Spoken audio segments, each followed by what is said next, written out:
el ex senador Hugo Richter. Sobre todo diría que no están en la contaminación, no están contaminados, están mirando, están como en el banco de expectativas esperando para dar el salto, o no sé, o ya no quieren más dar el salto. Habría que preguntarle a ellos, ¿verdad? De eso vamos a hablar. Le saludamos, doctor Carlos Mateo Valmenyi. ¿Qué tal, doctor? ¿Cómo te va? Buenas noches. Jorge, placer de estar contigo y con Pipo, ¿verdad? Sí. Así que, Bueno, con el polémico Pipo. Sí. Gracias, doctor, por tu presencia. Gracias a vos por la invitación. Sí. También está con nosotros Hugo Richter, ex senador de izquierda. ¿Cómo estás? Bien. ¿Cómo están? Muchas gracias por la invitación. Acá con Carlos Mateo vamos a tratar de acompañarles en la propuesta de hablar de política, por supuesto, ¿verdad? Y a la teleaudiencia también un saludo. Bueno, doctor, en la semana pasada hiciste la presentación. ¿Qué manera de escribir? ¿Cuántos libros? ¿Verdad? Si yo voy a tener todos los libros de Carlos Mateo, me va a llenar la biblioteca. La semana pasada fue la presentación El elevado precio del honor. No sé si mostramos esto, del doctor Carlos Mateo Valmenyi. ¿Cuántos ya tenés, doctor? ¿Qué manera de escribir? 14 libros publicados. 14 libros publicados. Sí, tuve una interrupción muy grande en mi vocación de escritor. Primero escribía ensayos, hasta que me cansé de los ensayos, porque también me cansé de la política. Y entonces me puse a escribir literatura, novela. Y escribo ahora novelas, y ahora tengo 2 proyectos literarios, un ensayo y una novela. Así ¿Es sobre el Graffiti o algo? Esta es sobre la primera batalla naval en el Río de la Plata, que fue la primera batalla naval de la Segunda Guerra Mundial, entre un barco alemán y 3 ingleses, y aparte de ello fue la última batalla naval químicamente pura. ¿En qué sentido? En el sentido de que no participó ni la aviación ni los submarinos. Es una batalla que gana el alemán en el primer round. No puede seguir combatiendo después de un tiempo porque el barco está muy averiado. Y entonces él hunde su barco y va a Buenos Aires y se suicida.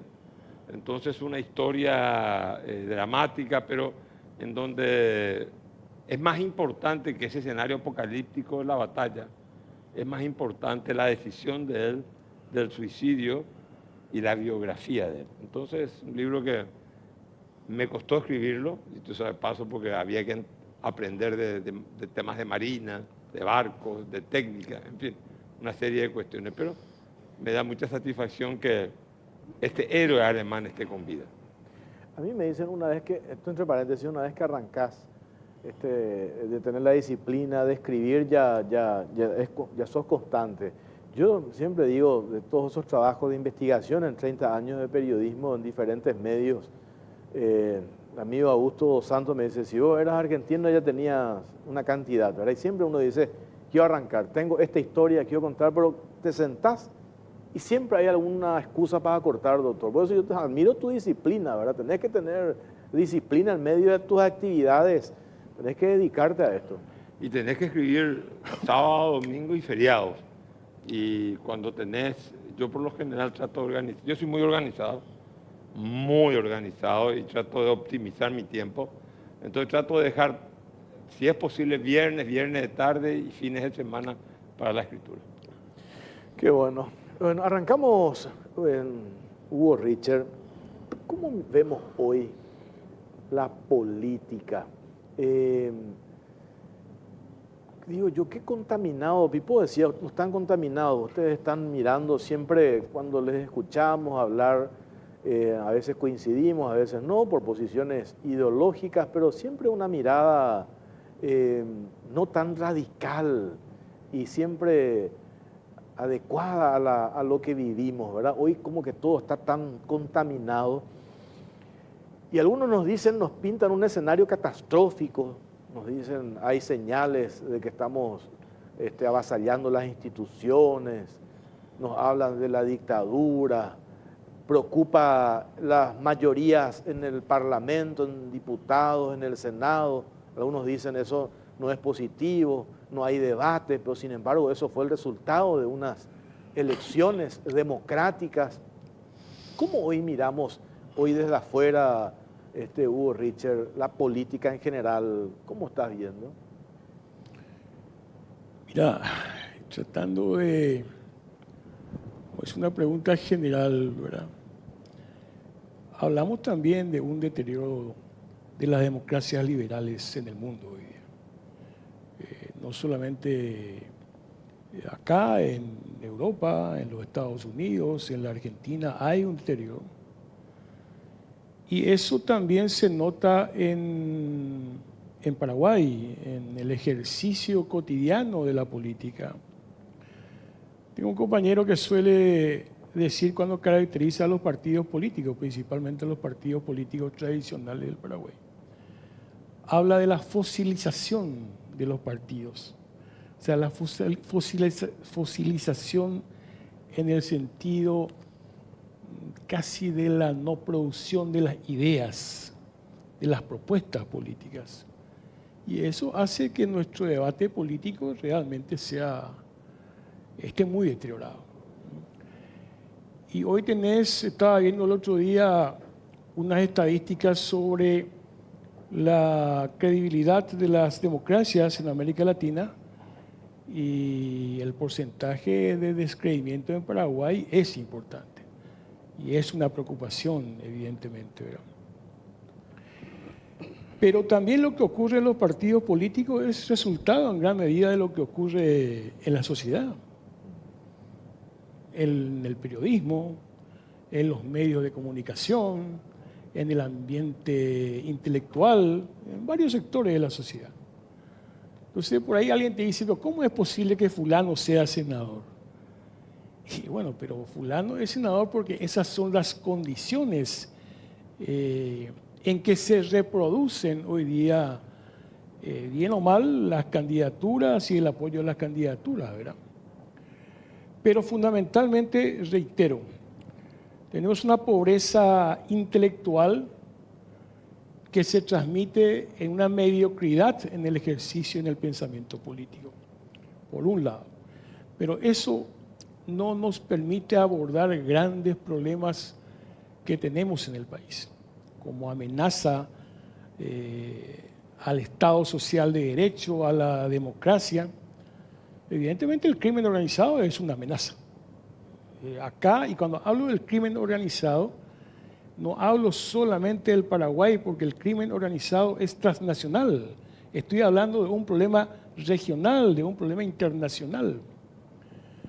La desigualdad social es un gran problema. O sea, con este nivel de desigualdad social, vos pensás el Paraguay de aquí a 20, 30 años y realmente es complicado. Es complicado desde el punto de vista de la formación profesional, de la gente, de la información, de la tecnología, de una cantidad de cosas. Son problemas nacionales, estructurales. Yo creo, por ejemplo, otro gran problema, yo creo que el modelo económico paraguayo no da más. O sea, no da más. Con 3-4% de crecimiento del Producto Interno Bruto, nosotros no estamos en condiciones de resolver grandes demandas nacionales. O sea, me refiero a que sobre la base de los commodities, del agronegocio, cuando sí nosotros necesitamos una transición de pasar a un proceso de industrialización, de mayor valor a nuestra materia prima, pero esas son políticas de Estado. Son políticas de Estado. Sobre lo que decías, finalmente, de las mayorías, como se plantea ahora, el tema de la gran mayoría que tiene el Partido Colorado, primero que es un desafío que la oposición parlamentaria, principalmente los partidos también, no están pudiendo resolver desde la oposición. Pues esa carencia que decía de iniciativas políticas, de propuestas políticas, porque vos podés estar entre 5, pero podés generar debate. Sí. Recuerdo que en el Frente Guazú estábamos en el primer periodo, estábamos entre 5, después terminamos 8, pero generábamos debate. Había propuesta que le molestaba al gobierno mayoritario colorado, incluso al sistema bipartidista. Son iniciativas políticas, ¿verdad? Yo entiendo, y lógico, el cartismo que es predominante dentro del Partido Colorado sí tiene evidentemente una práctica política de no reconocer las mediaciones políticas. O sea, tiene una práctica autoritaria que se nota, ¿verdad? Pero eso no implica que la oposición le pida por favor espacio político. Entonces, eso demuestra la ausencia de un proyecto político. No tenemos debates sobre temas fundamentales. Ahora que vamos a discutir, tenemos que discutir el anexo C de Itaipú. ¿Cuáles son las posiciones que hay? ¿Cuáles son los proyectos que hay? ¿Qué vamos a hacer con problemas 60%? Pues imagínense, y esto del presente y pensando en el futuro, el 60% de los trabajadores de este país, de nuestro país, están en la informalidad. Eso quiere decir que no tienen empleo seguro, no tienen seguridad social, no tienen salud, no tienen jubilación. Es el 60%. El dato oficial del Estado paraguayo, no son especulaciones.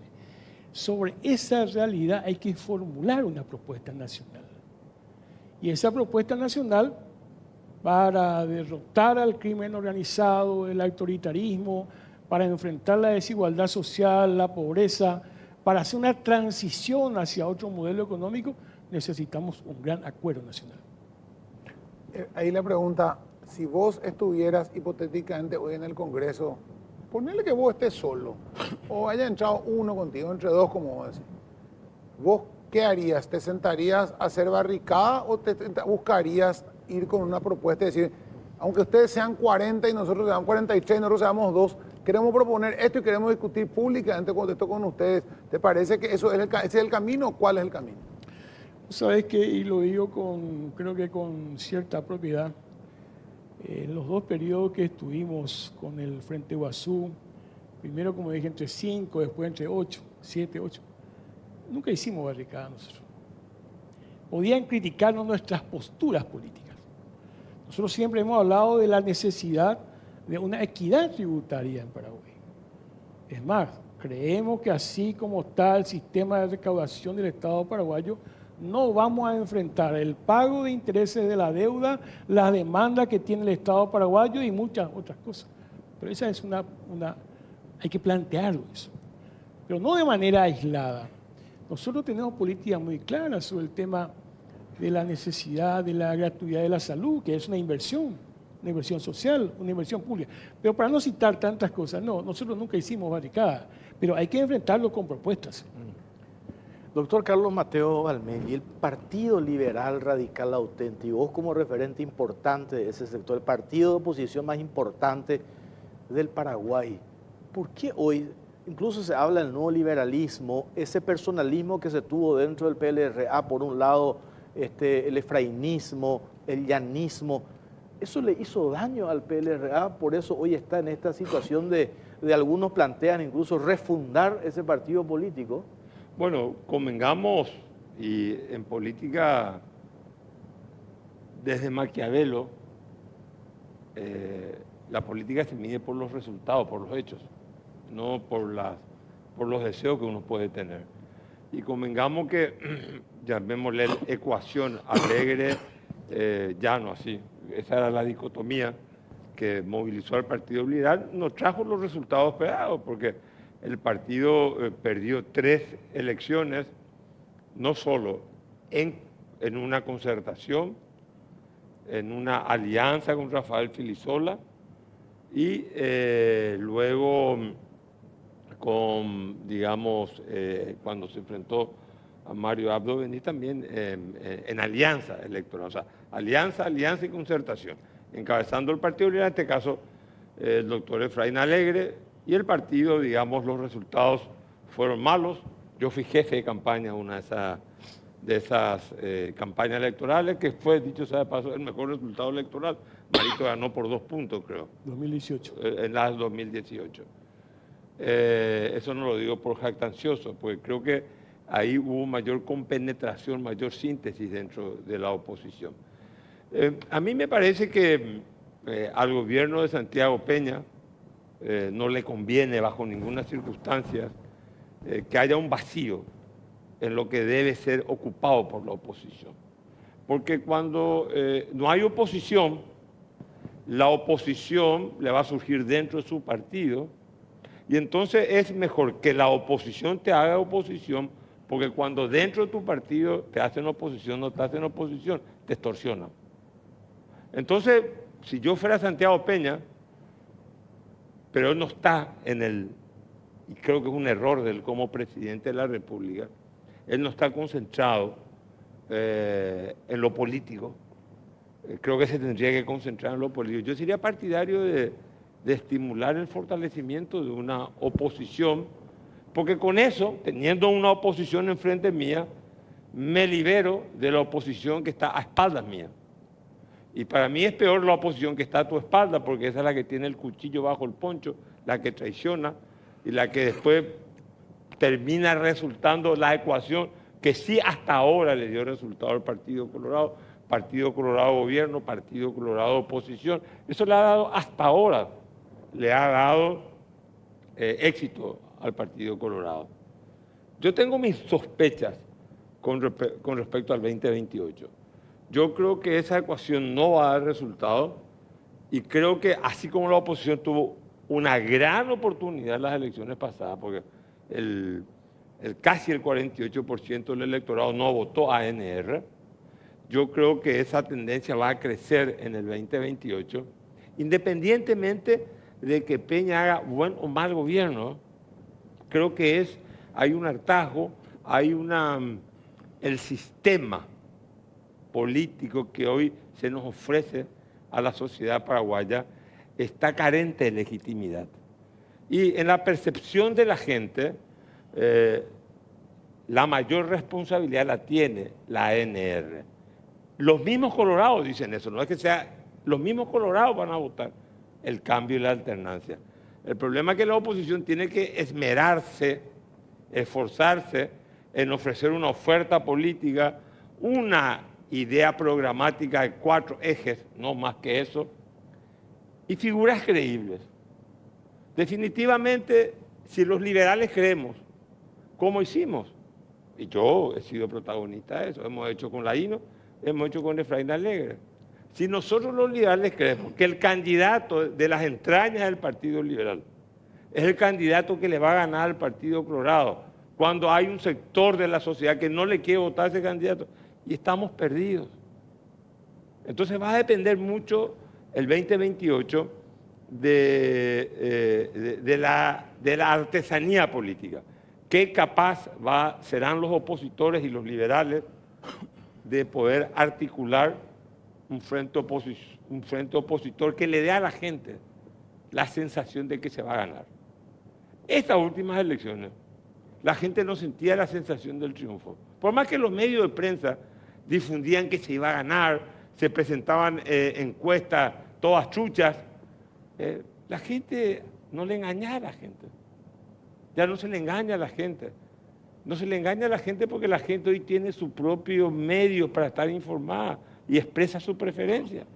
Entonces, pienso yo que si la oposición actúa con inteligencia, yo personalmente, la oposición que hoy está en el Parlamento la veo muy debilitada, pero la veo muy debilitada porque no somos capaces de elaborar algo que capte la atención del pueblo paraguayo. Hay un discurso monotemático, y yo lo he dicho toda la vida. Recuerdo cuando Efraín Alegre, yo era jefe de campaña, la acompañé al debate, le dije, el adversario es Mario Abdo Benítez, no te acuerdes de Horacio Cartes. Mario Abdo Benítez, no Horacio Cartes. Si nosotros no entendemos que Horacio Cartes es un fenómeno dentro de la ANR, y si no entendemos que la ANR es una herramienta, la cúpula, la dirigencia de un sistema político, nosotros no podemos actuar como refutadores de este sistema y de este orden de cosas. O entendemos eso o vamos a volver a perder las elecciones. Hugo, ¿cómo se construyen estos 4 años, 3 años, otro Fernando Lugo o otro candidato, como vos decís, que salga del, ¿cómo dice Carlos Mateo también? Que salga del modelo actual que no funcionó, 3 años, 3 periodos de elecciones seguidas, no anduvo ese modelo.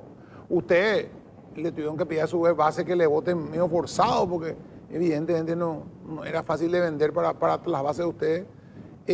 ¿Cómo se construye ese candidato? ¿Tienen en vista, ustedes tienen idea o están esperando que llueva del cielo? ¿Cómo se maneja eso en tu sector, por lo menos, en lo que sería la izquierda? Hay dos realidades. Una que, tomando la referencia de la votación al Partido Colorado en el 2018 y en el 2023, pareciera que en términos de voto ese es el techo del Partido Colorado. Con Mario Aldo creo que se llegó a 1.206.000 votos, más o menos, y con Santi Peña 1.272.000, 73.000 votos. Ni siquiera 1.300. Mira que si tenés 1.300, ganás las elecciones. Si la oposición no pudo articularse para ganar sobre 1.300.000 votos, evidentemente que hay muchas cosas que hay que cambiar. Una cosa, Carlos Mateo decía recién, hay que empezar por cuáles son los 3, 4, 5, 6 puntos de acuerdo. Si vos ponés una foto y decís, nosotros somos los posibles candidatos o candidatas a la presidencia de la República en el 2018, esa es una foto que nació muerta. Esa es una foto de fracasos anteriores. ¿Cuáles son los 5 o 6 grandes puntos? O sea, puntos, no personas. Puntos. Un solo caso, en donde la oposición tiene que intervenir. Ya dije antes Itaipú, dije otras cosas. ¿Cuál es el problema principal de mucha gente en este momento?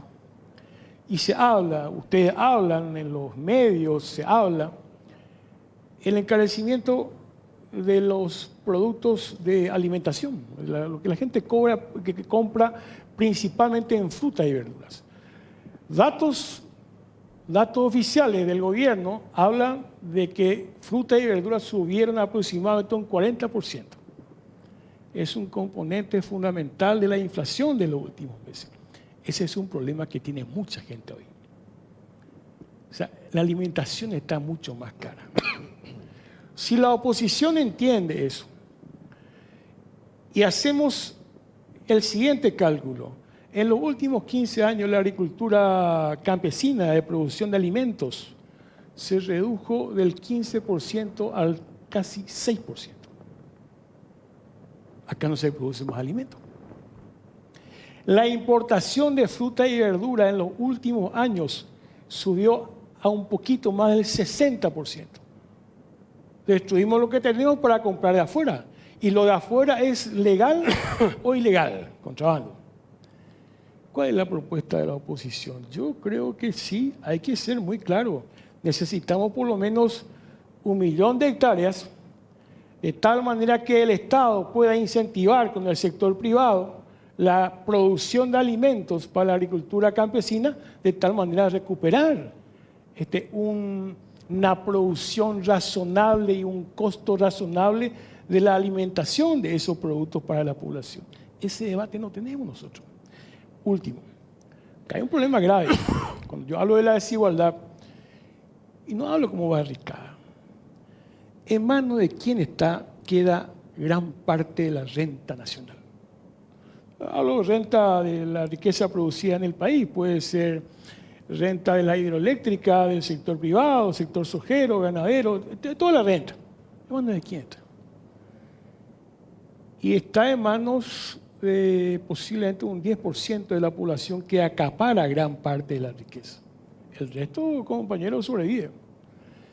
La oposición tiene que atacar la desigualdad social y tiene que explicar con qué política lo vamos a hacer. Pero esos son problemas reales que tiene la gente hoy. Porque cuando hablamos de desigualdad, estamos hablando de la gente que no tiene acceso a lo público.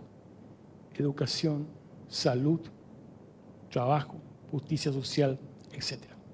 Doctor Carlos Mateo, el otro día le escuché a Ricardo Estigarribia, el gobernador del Departamento Central, liberal, tu partido, siguiendo en esa línea de lo que está diciendo Hugo Richard, la necesidad de instalar agenda en el debate.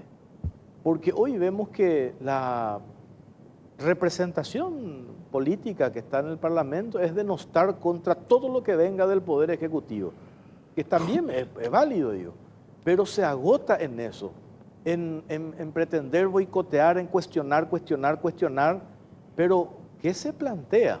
Y dice tu correligionario Ricardo Estigarribia, nosotros estamos en esa línea, no solamente construir capital político es sobre el fracaso de nuestros adversarios, sino en plantear agenda, propuestas de solución a eso que describe Richard. El otro día hablaba con el ministro de Agricultura y nos hace el relato de los problemas de los productores de tomate, de mandioca, tema de los intermediarios.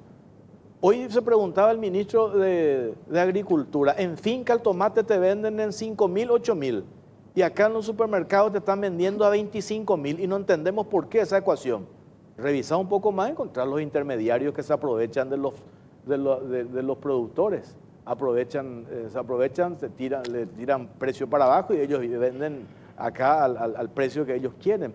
Entonces, ¿cómo desbaratamos ese tema de los intermediarios que liquidan a los agricultores, a la agricultura familiar, a nuestros productores? Eso, por ejemplo, yo no escucho en el debate hoy. Estamos hoy en condiciones de plantear eso, digo, porque hoy trabajamos en figuras. En aquella reunión de Payo Cuba, donde tuvieron de vuelta, cabalgamos sobre figuritas de la oposición. ¿Y el contenido, doctor? Bueno, mira, en primer término, con respecto a lo que vos estás diciendo, la intermediación comercial, también dicen los ganaderos lo mismo. Nosotros producimos carne, sí, y los frigoríficos son los que elevan el precio porque en última instancia el supermercado o el comerciante es un tomador de precios. Él toma un precio y vende y margina, gana un margen. El que está ahí, hay una intermediación comercial que es, digamos, un problema estructural de la canalización de los productos, del productor primario hasta la comercialización, la intermediación. Eso pasó también con el fenómeno del algodón en su debido tiempo, ¿verdad? La intermediación es un problema estructural. El ministro de Agricultura hoy está en el poder. Tendría que hacer algo al respecto para acabar, porque en la agricultura tenemos el problema de la carne. También los productores de carne se quejan, dicen, sí, nosotros ganamos muy poco, apenas marginamos, porque son los frigoríficos aquellos que se quedan con el grueso de la ganancia. Bueno, es un problema estructural que creo que es importante que el ministro de Agricultura y Ganadería lo atienda. Hoy en día el gobierno, hay gobierno hoy en día. Entonces no hay que esperar 5 años para resolver ese problema. El problema se tiene que resolver ahora. ¿Cómo se hace? El ministro y las autoridades nos tienen que decir. Ahora bien, yo creo que hay dos maneras de ganar unas elecciones. Con el enojo de la gente o con instalando la esperanza. El enojo o la esperanza. Milei en Argentina, en gran porcentaje, consiguió, se ofuscó, fue un candidato histriónico y captó un descontento de un 20 y tanto % de la población argentina. Después, para ganar, tuvo que, digamos, moderar, morigerar su estilo, y como lo hace ahora en función de gobierno, cuando se va por un lado dispara, ya se pierde él, pero en general dicen, che, volver a este eje para hacer gobernable la Argentina. Yo pienso que nosotros en la oposición tenemos que instalar la esperanza, porque creo que percibo yo, hablando con la gente, hay un sistema político que su legitimidad ha colapsado. Colapsó la legitimidad de este sistema político. A la gente le molesta mucho más. Vos fíjate que el gobierno de Santiago Peña hizo para mí una cosa muy importante. Retomó las autoridades de las cárceles. Para mí eso fue un dato y un hecho que hay que felicitar al gobierno. Pero vos fíjate que al día siguiente ese dato queda ensombrecido por los nepos babies. O sea, el nepotismo le harta a la gente y la gente no fue capaz de entender que retomar, que el Estado se apodere del control de las cárceles es un hecho extremadamente importante para la seguridad interna del Paraguay. Eso no quiere decir que el problema de la criminalidad y de la inseguridad ciudadana está resuelto. Lo que te digo que es una cosa importante.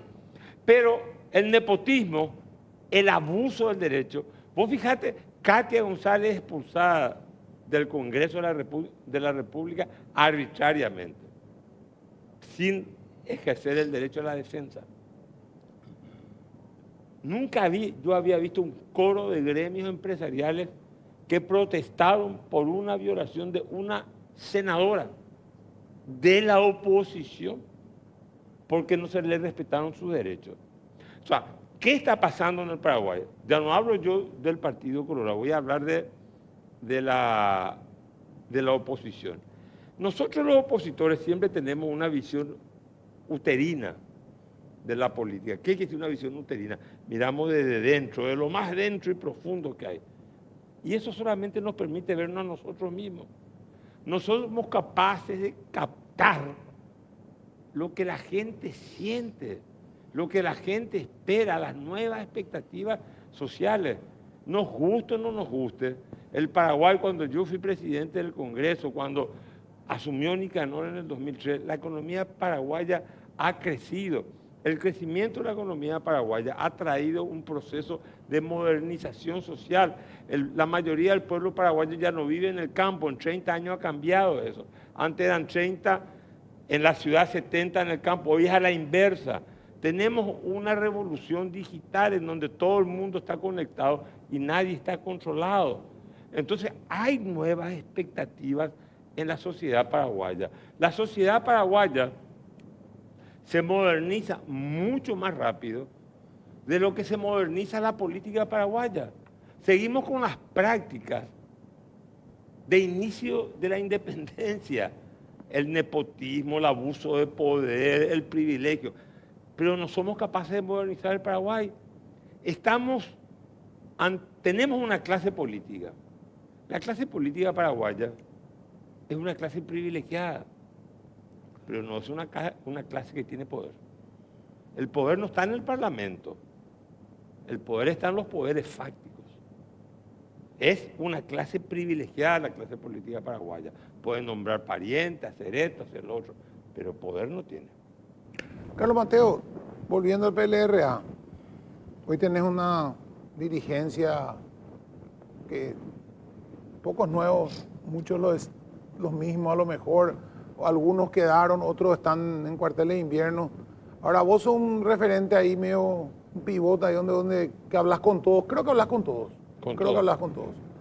¿Vos te sentarías con esos mismos dirigentes a plantear un diálogo interno primero o dirías, bueno, váyanse todos y venga, ¿quién vendría a reemplazar a esa dirigencia que se va? ¿Cuál es la solución ahí? Yo creo que en política, en estos momentos, aunque parezca una virtud obsoleta, hay que reinstalar una virtud y practicarla. La generosidad.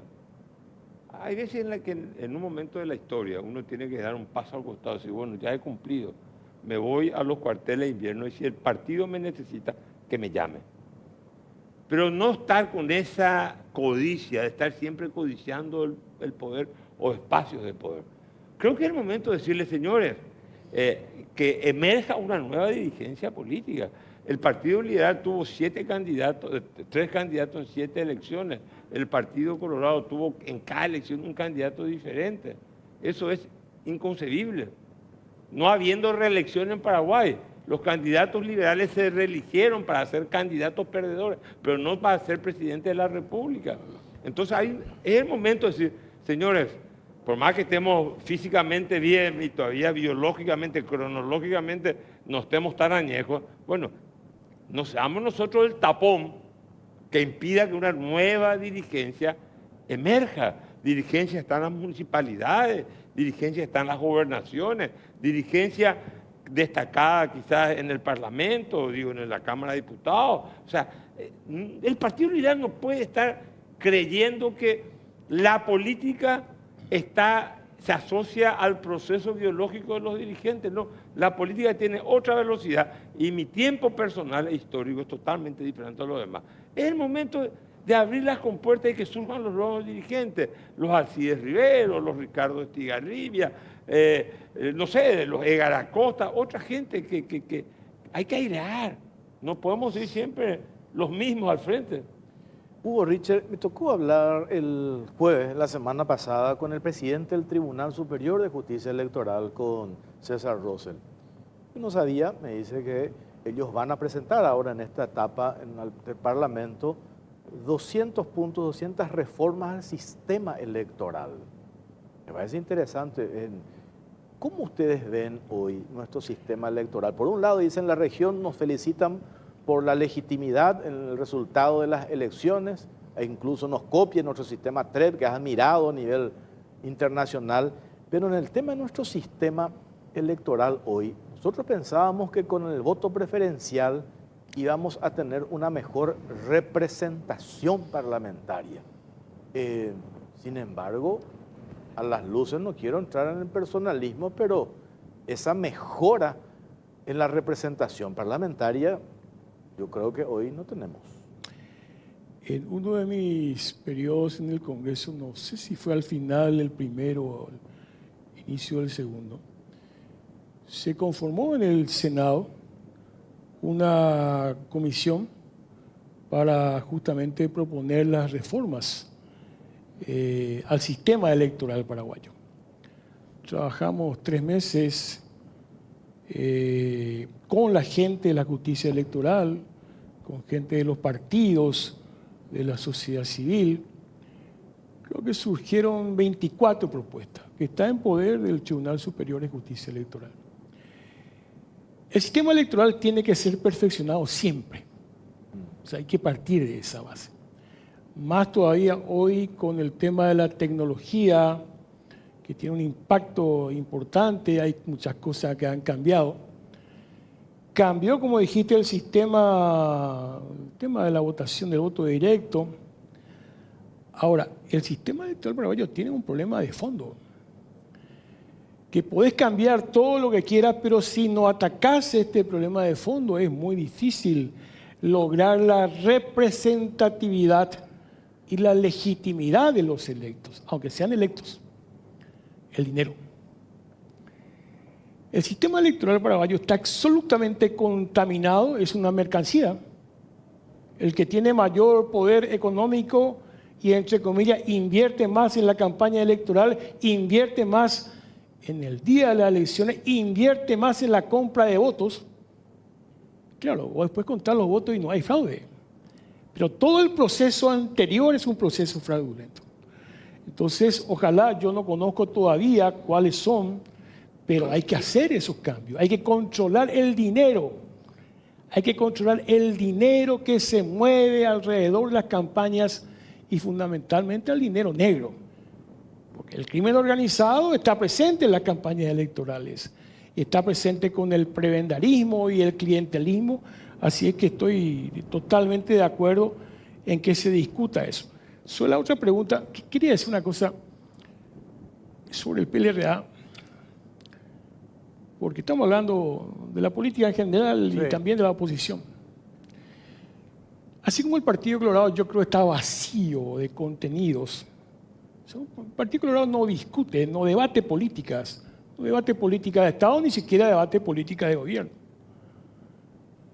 Pero el Partido Liberal Radical Auténtico para mí tiene un mayor, digo mayor porque creo que el Partido Colorado también tiene un mayor problema de identidad política, histórica y cultural.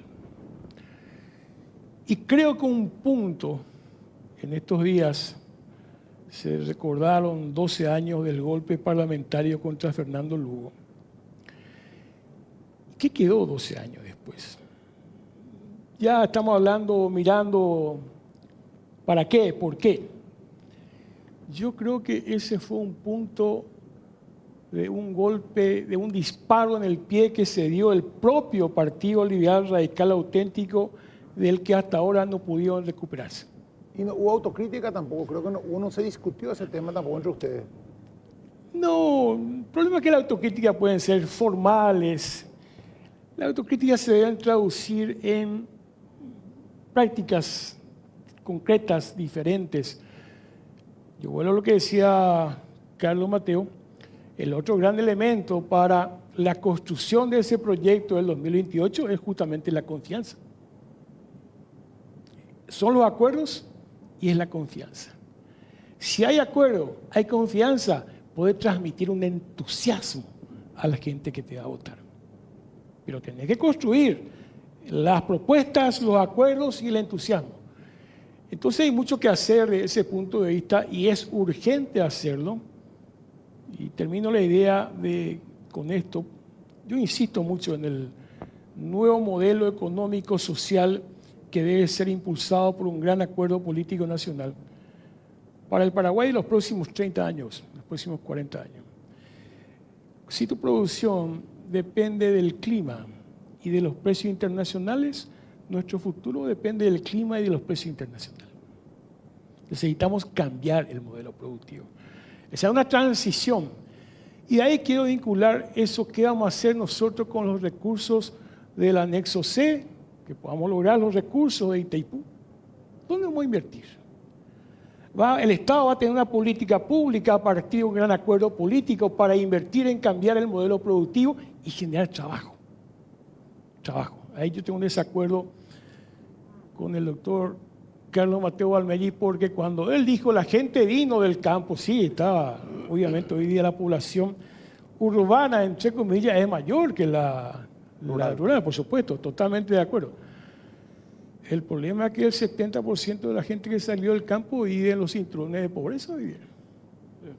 Cinturones de pobreza acá en Asunción, Coronel Oviedo, Caguazú, Ciudad del Este, es una precarización social. Sí. Y necesitamos invertir. Hay muchas personas, muchos jóvenes, niños, niñas. Y cuando yo hablo de entusiasmo en la política, es que cuando vos estás haciendo campaña o no estás haciendo campaña y estás haciendo un discurso político, es que la gente se tiene que identificar con tu propuesta. Si no se identifica, tampoco te responde con entusiasmo.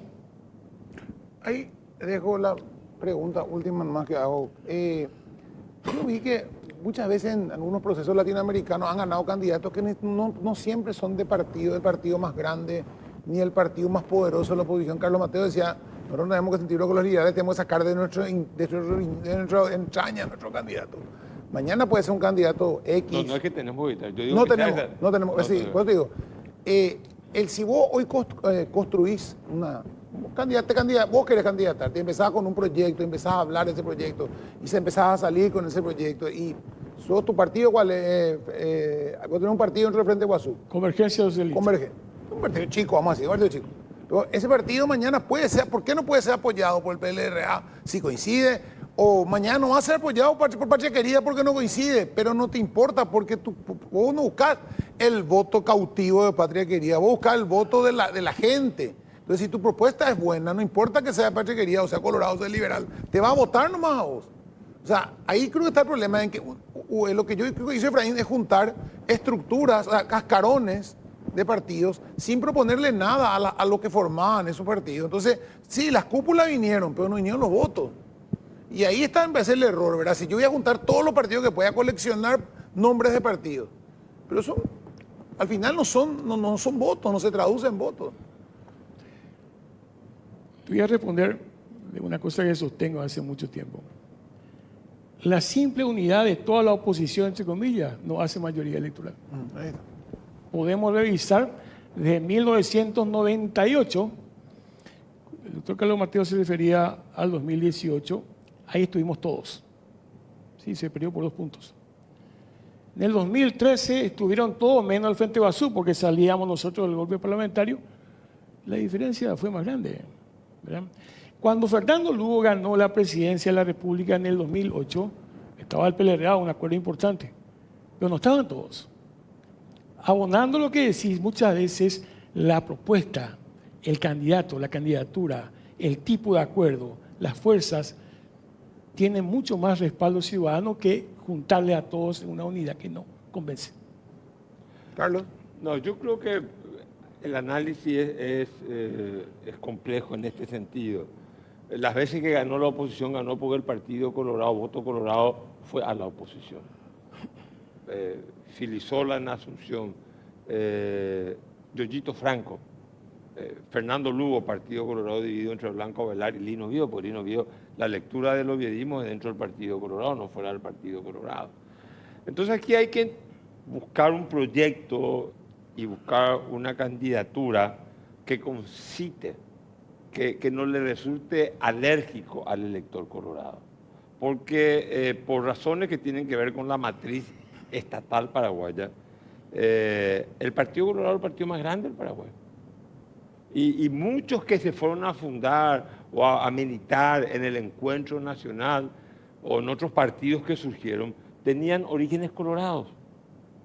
Entonces, la campaña o el proyecto político transformador de este país hay que hacerlo para buscar ese apoyo del colorado que se siente insatisfecho y huérfano de su partido. Y eso es posible lograrlo, pero eso va a depender mucho de en qué términos se haga la campaña y de la candidatura, va a ser de fundamental importancia.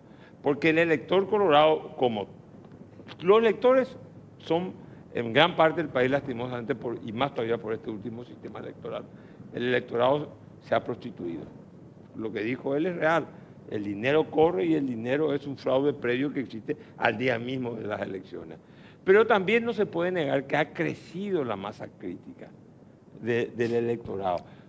No te puedo cuantificar si es más el voto prebendario o es más el voto crítico.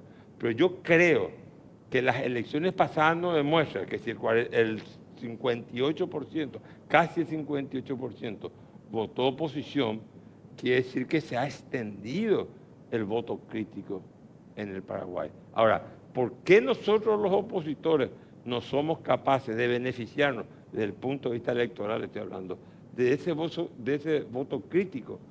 Y posiblemente los errores estén en nuestro estilo político, en nuestro criterio de encarnar la política, de expresar y de no entender cuál es el problema de la gente, que es lo más esencial.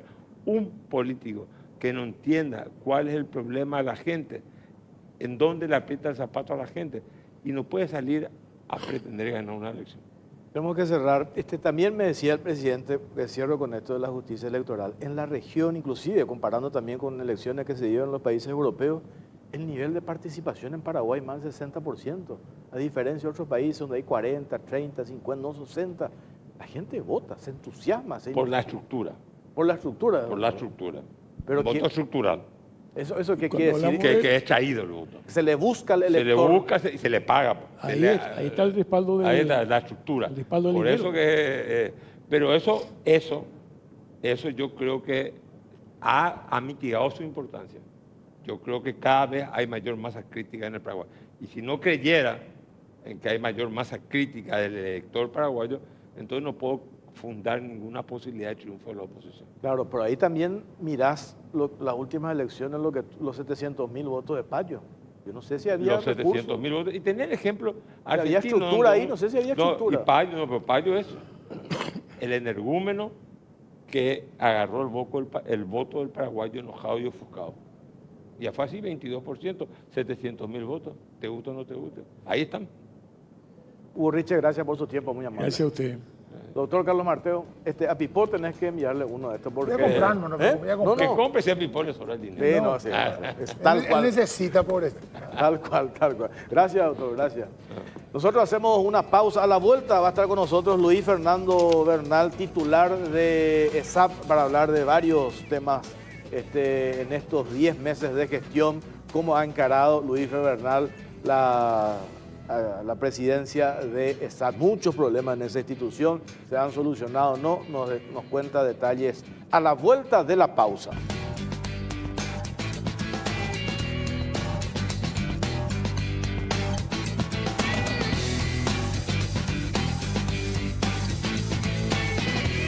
Seguimos en Cara o Cruz, estamos por Canal 13, también estamos por Unicanal como todos los domingos y ya cambiamos de tema, está con nosotros el presidente de la ESAP, Luis Fernando Bernal. Pero antes, Pipo, qué deliciosa Don Julián.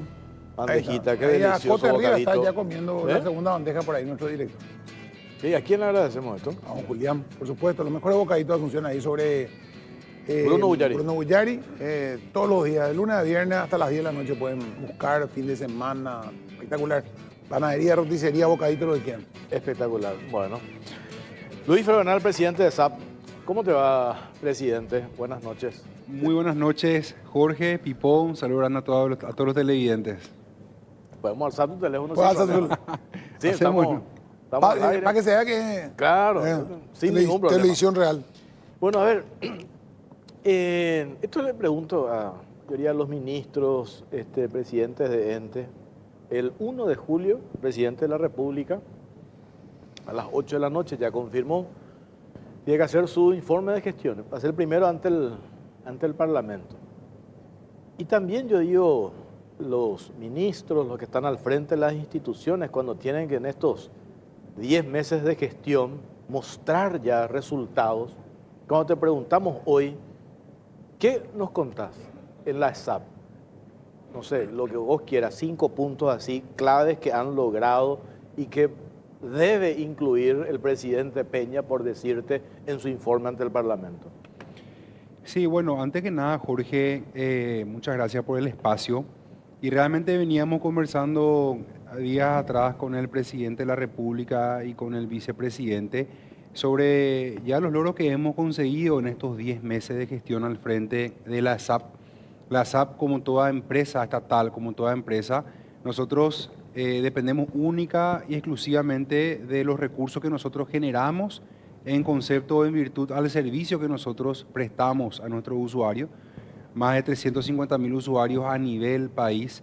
No somos un ministerio, no contamos con un presupuesto general de gasto de la nación que se nos asigna anualmente vía transferencia por el Ministerio de Economía.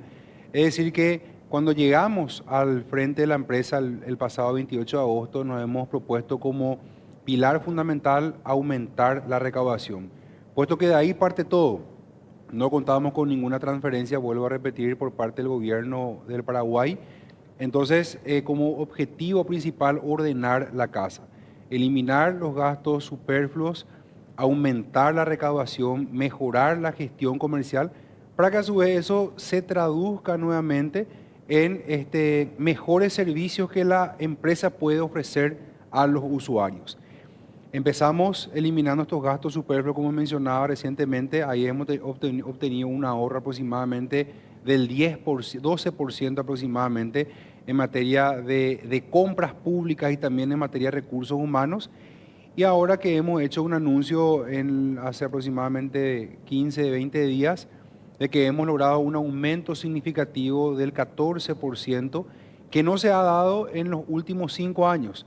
Es decir, sumando el ahorro más el aumento de la recaudación, nos da un flujo de caja importante, en primer lugar, para poder honrar el compromiso anterior con los proveedores y por supuesto que también el gran desafío que tenemos nosotros, que es disminuir la cantidad de agua no contabilizada que perdemos nosotros en nuestras redes de distribución, que eso se entiende mal y pronto como los caños rotos que encontramos diariamente en la mayoría de nuestras zonas del área prestacional. Eso por supuesto que requiere una inversión multimillonaria, así como también todos los otros proyectos que vamos a hacer y también lo que ya hemos hecho en el operativo verano pasado, inversiones importantes en materia de nuevas áreas prestacionales también que próximamente va a estar a cargo de la SAP. Y por supuesto que lo fundamental para nosotros, dar un buen servicio a los usuarios y también un buen servicio de postventa. De manera que cada uno de los usuarios, en la medida que tenga un reclamo, estos reclamos puedan disminuirse en un tiempo no mayor a 72 horas desde el momento en el cual ha hecho su reclamo. Y eso por supuesto que requiere no solamente de inversiones económicas en materia de tecnología, recursos humanos, sino que también un alto compromiso por parte de nuestros compañeros, puesto que lo que nosotros hasta ahora hemos hecho en base a una política del ahorro fue volver a confiar en nuestros compañeros, en nuestros funcionarios, eliminar de ser posible la mayor cantidad de terciarizaciones en los servicios y que si tengamos que hacer una extensión de cañería, un cambio de cañería, un servicio en el área comercial, que sean con nuestros recursos propios. Ahora, ahí cuando hablas de que ese 14% te permite honrar los compromisos y mantener la red existente, ¿verdad?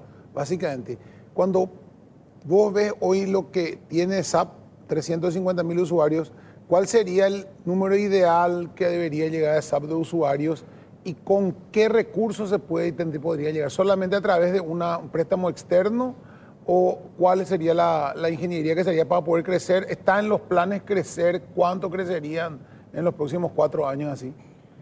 Sí, la SAP, Pipo, y a la audiencia, tiene un problema de tarifa. La tarifa que se paga por el agua, por el acceso al agua potable y alcantarillado sanitario, en contrapartida a los gastos o inversiones que nosotros hacemos para poder brindar un servicio de calidad, claramente es inversamente proporcional. Es por ello que un crecimiento de la empresa también es un crecimiento de nuestro gasto, de nuestras inversiones. Aún así, nosotros no estamos ajenos a ello porque también entendemos y nos ponemos en primer lugar como paraguayos y como parte de una empresa estatal que también tiene que satisfacer y solucionar problemas sociales que hay en ciertas comunidades, en ciertos distritos del país. Es por ello que nosotros, dentro de nuestro compromiso social, también vamos a seguir creciendo en área prestacional y por supuesto que también en cantidad de usuarios, sin dejar de lado o sin perder la calidad del servicio.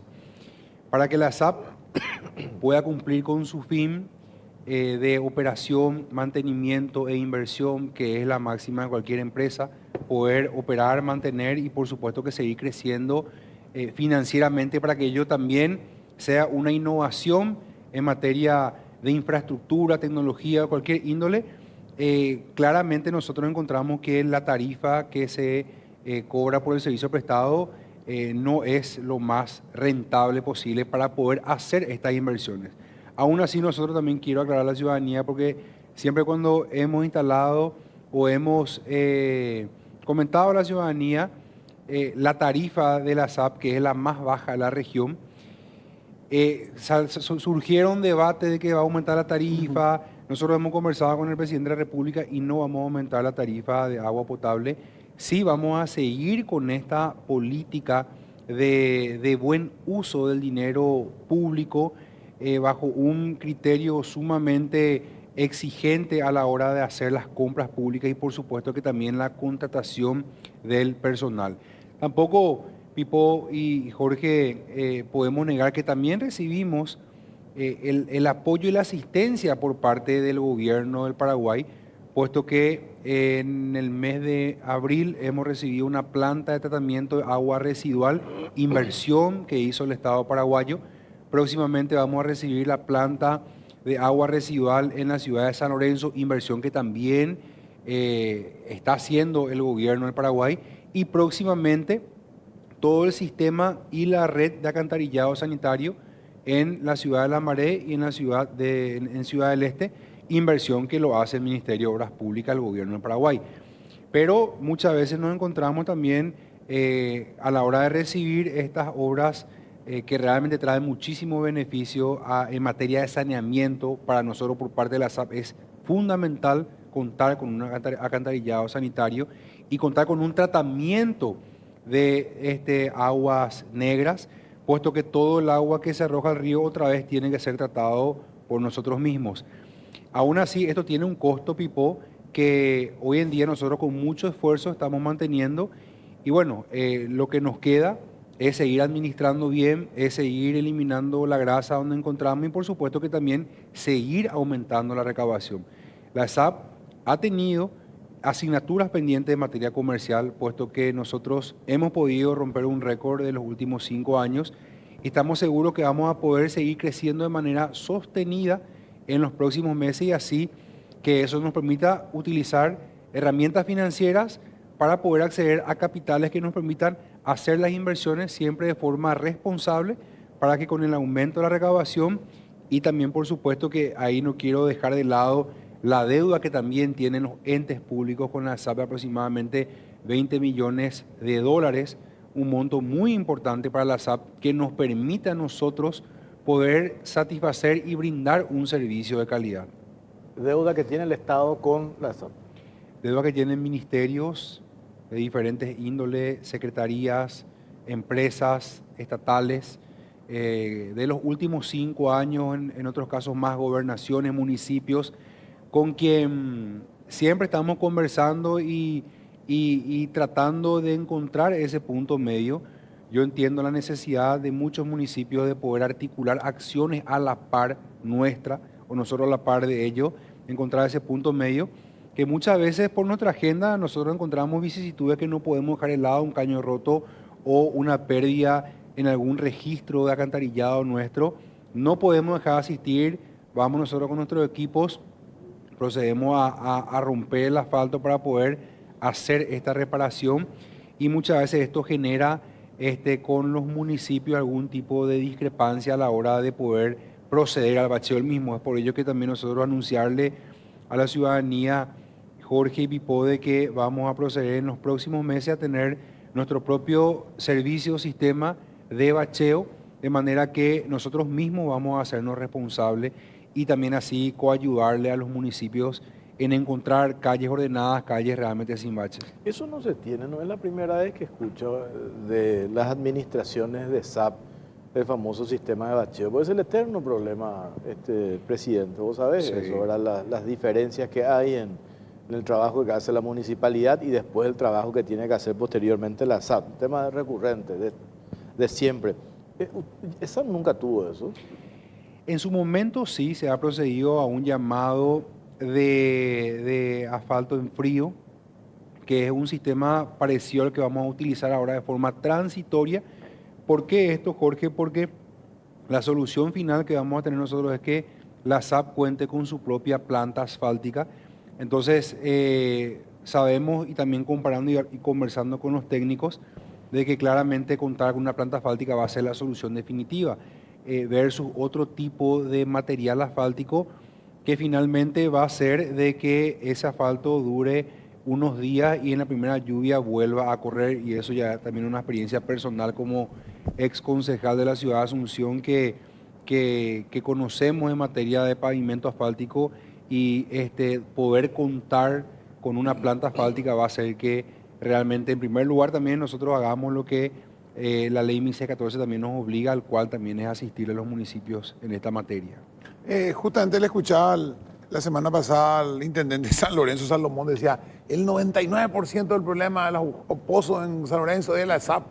Y o sea, obviamente se exagera ahí los números, ¿verdad? Pero ¿hay un problema con San Lorenzo de caño roto o también, como decía, hay una cuestión de que hay que trabajar en conjunto, trabajar en equipo a la hora de que ustedes reparen y ellos bacheen? Porque eso es lo que hablamos con el intendente de Asunción, el tema del bacheo por el bacheo en sí, es tapar el agujero, cuando vos tenés el caño roto abajo o tenés el agujero abajo. Es una pérdida de tiempo, una pérdida de dinero de balde, ¿verdad? Pues hay que solucionar el problema con ustedes después de hacer el tapar el agujero, si no, no tiene lógica. Claro. Bueno, en primer lugar, Pipo, yo sí puedo hablar con estadísticas y no sé cuántos baches honestamente hay en la ciudad de San Lorenzo, y espero que no sean muchos, pero nosotros tenemos hoy en día, según nuestro sistema de control trazado por canales de denuncias ciudadanas de los usuarios, aproximadamente 38 reclamos todavía sin resolver. Ingresan diariamente 8 a 10 reclamos diariamente. Entonces, claramente ahí el intendente puede ver cuántos baches tiene, o la ciudadanía sanlorenzana, cuántos baches tiene en su ciudad y cuántas pérdidas de agua también encuentra, como primer punto. Y en segundo lugar, nosotros venimos conversando con el intendente de San Lorenzo. Él me ha traído un proyecto que ha lanzado semanas atrás. Nosotros estamos procediendo a hacer las correcciones del mismo, porque tampoco queremos caer muchas veces en el populismo de culparle a una u otra institución o de hacer tal o cual proyecto. Queremos hacerlo de forma responsable, y es por ello que, por supuesto, que con todo nuestro buen oficio cuenta la municipalidad para que ellos también puedan, en conjunto con la SAP, poder hacer estas inversiones de todo el cambio del ramal de la red cloacal y también la red de distribución del agua potable. San Lorenzo ha crecido mucho y lastimosamente la red no se ha adecuado a este crecimiento que tuvo la ciudad. Inversiones que se pudieron haber hecho, que nos hicieron en su momento, que también es uno de nuestros objetivos fundamentales, que todo el área metropolitana, no solamente la ciudad de Asunción, sino que el área metropolitana y algunos puntos críticos del interior del país, el cual es Encarnación, Coronel Oviedo, las cabeceras departamentales, puedan tener realmente una red de distribución acorde de manera a tener la menor pérdida posible de agua. Cuando en administraciones anteriores nos decían el tema de los caños rotos y permanentemente se escucha de los presidentes de SAP, todo el sistema de cañería es obsoleto, caños viejos. ¿Cuánto se necesita en serio para, no sé si de una, pero trabajar en solucionar, como dice el intendente de Asunción el otro día, ¿cuándo fue? Hace 15 días estuvo acá con nosotros. Me dice, nosotros estamos invirtiendo en obras que van abajo que no se ven porque cuestan muchísimo, que se tuvieron que haber hecho para solucionar el problema de los baches, que tanto nos preocupa y con justa razón a los asuncenos, nos solucionamos con el bacheo nomás, que puede durar 15 días. Viene una lluvia grande y eso se desaparece. Hay que solucionar desde abajo. Y lo mismo creo yo que pasa con el tema de SAP. Que el caño remendás después de un tiempo, otra vez eso revienta. ¿Cuánto necesitamos en inversión para hacer ese cambio profundo en la ciudad, acá en Asunción principalmente, que es la capital? O Asunción y área metropolitana. O área metropolitana, ¿verdad? Hablando de baches, Jorge, vuelvo nuevamente al caso San Lorenzo. Es muy cierto lo que comentaba el intendente Oscar Rodríguez, de invertir primero desde abajo. En la ciudad de San Lorenzo yo no sé qué porcentaje de red de desagüe pluvial tiene, así que también yo le sugiero al intendente que empiece por ahí, puesto que la pérdida que tenemos nosotros en nuestra red en San Lorenzo no supera los 10 reclamos diarios. Es importante invertir en desagüe pluvial, más otra vez con estos fenómenos climatológicos que estamos teniendo últimamente de las altas lluvias. Y bueno, eso en materia de lo que es el bache, ¿verdad? Que si bien es una cuestión municipal, también a mí me tocó vivir muy de cerca. Con respecto a la red de distribución de agua potable, a toda nuestra red de cañerías en el área metropolitana, contamos con 3.300 kilómetros de red de distribución. A nivel nacional aproximadamente 6.000 kilómetros. Muchos de estos caños obsoletos, muchos de estos, si bien todavía tienen una vida útil importante, no han sido colocados en la forma al cual la ingeniería así lo requiere, no tienen la dimensión o la profundidad o el encamamiento o toda la forma de colocación. Eso hace de que en avenidas muy transitadas por vehículos pesados, con el paso del tiempo fácilmente se vuelva a romper.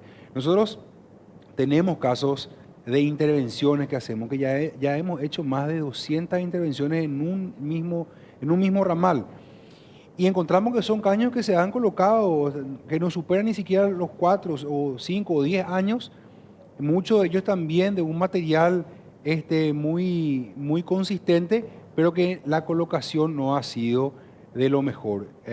Cuanto que la ingeniería, vuelvo a mencionar, requiere una profundidad de aproximadamente 1 metro de profundidad. Uno fácilmente a 15, 20 centímetros encuentra un ramal, y esto claramente requiere que se proceda a una nueva excavación para colocarlo de forma más profunda. Lo que nosotros tenemos pensado, Jorge, ya estamos trabajando con el equipo técnico, Pipo y a toda la audiencia, de hacer un cambio de aproximadamente 300 kilómetros, que son las zonas más críticas en el área metropolitana. Una inversión de aproximadamente 150.000 millones de guaraníes, que si esto viene aparejado con una sectorización de la red, sería realmente zonas donde prácticamente no tendríamos caños rotos por muchísimo tiempo, 20 o 30 años. ¿Qué significa esto? Proceder a la colocación de cañerías, de aumentar los diámetros de las cañerías de 2 pulgadas, que tenemos en muchos casos, aumentar a 4 pulgadas, o de 6 pulgadas, aumentar a 8 o 12 pulgadas, poder hacerlo con un material de hierro dúctil, y otra vez sectorizar nuestra red nos va a permitir controlar la presión que estamos hoy en día bombeando las redes. Hoy en día lo hacemos de forma totalmente analógica, totalmente a vista. Nosotros de la planta de Viñascue, eso nosotros por medio de nuestras aductoras llenamos nuestro reservorio, nuestro centro de distribución y a su vez esto alimenta la red, pero sin ningún tipo de control a puro valvuleo, y eso por supuesto que hace que nuestra red en muchos casos no soporte la presión que estamos arrojando a las redes.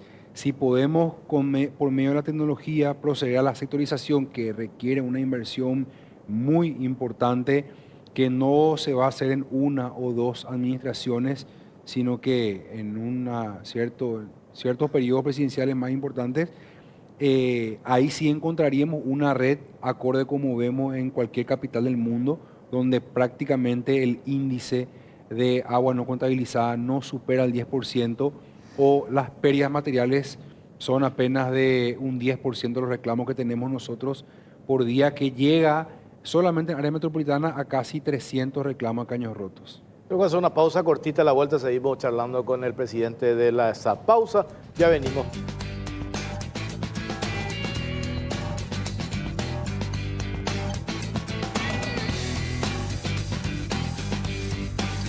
Seguimos en Cara o Cruz, estamos por Canal 13, por Unicanal. Aprovecho para agradecer a Gilardini por la camisa, por el saco que tengo esta noche, como todos los domingos. Muchas gracias a Gilardini. Bueno, presidente de la SACA me dice registro de robo de tapas de medidores. ¿Usted tiene eso? ¿Qué hacen? ¿Se vende? Porque es el metal. ¿Eh? Sí. El metal. ¿Y qué llevan y qué hacen? Y se venden las fundiciones como se roba cable. Pero ahora hacen de plástico. Sí. Sí, bueno, realmente contamos con muchos registros de alcantarillado de años anteriores, de hierro fundido, y eso es como pan caliente. Lastimosamente se roba por los mal llamados chespio, comúnmente conocido como chespi, también nuestros medidores, nuestros cables, nuestro centro de distribución. Es decir, hoy en día también tenemos que agregar el componente de seguridad, claramente porque el siniestro que tenemos es realmente muy alto. Eso también nos obligó o nos Mira, ahí obliga está, es un flyer que hicieron ustedes, robo de tapas de medidores. robo de tapas medidores. Que además de... Y también lo que son domiciliarios de están ocasionar un robando. perjuicio, sí, esos son los domiciliarios, que además de ocasionar un perjuicio, Pipo y Jorge, también es una exposición al peligro hacia la gente que camina por las veredas. Ni hablar los registros que encontramos de alcantarillado en medio de la calle, que eso también es una trampa mortal para cualquier... Eso también se roba la Eso tapa. se roba muchísimo. Y eso, estaba mencionando, nos obligó también a innovarnos y a cambiar el material de la tapa de nuestros registros y poder hacerlo con un material reciclable.